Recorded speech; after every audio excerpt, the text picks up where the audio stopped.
Hi friends, welcome to cine family 2. TV serial actress Preethi Sharma ప్రస్తుతం ప్రముఖ G Telugu ఛానల్లో ప్రసారమవుతున్న పడమటి సంధ్యారాగం సీరియల్లో హీరోయిన్ ఆద్య క్యారెక్టర్లో నటిస్తూ మంచి గుర్తింపును సంపాదించుకుంది. ప్రీతి శర్మ తమిళ సీరియల్లో కూడా నటిస్తూ బిజీగా ఉంటుంది. ప్రీతి తనకు సంబంధించిన ప్రతి లేటెస్ట్ అప్డేట్స్ని ఎప్పటికప్పుడు షేర్ చేస్తూ ఉంటుంది. అయితే రీసెంట్గా పడమటి సంధ్యారాగం సీరియల్ హీరోయిన్ ప్రీతి శర్మ తన రియల్ లైఫ్ లేటెస్ట్ ఫొటోస్ను తన ఇన్స్టాలో షేర్ చేసింది.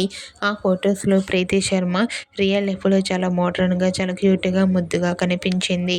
ఆ ఫొటోస్ చూసిన వారంతా క్యూట్ అండ్ లవ్లీ ఏంజల్ అంటూ కామెంట్ చేస్తున్నారు. మీకు కూడా Padamati Sandhyaragam serial heroine Preethi Sharma real life latest photos మీకు నచ్చినట్లయితే మీ అభిప్రాయాన్ని మీ కామెంట్ రూపంలో తెలియజేస్తూ లైక్ చేయండి, షేర్ చేయండి. మరిన్ని ఇంట్రెస్టింగ్ అండ్ లేటెస్ట్ అప్డేట్స్ కోసం మా సినీ ఫ్యామిలీ 2 ఛానల్ని సబ్స్క్రైబ్ చేసుకోండి.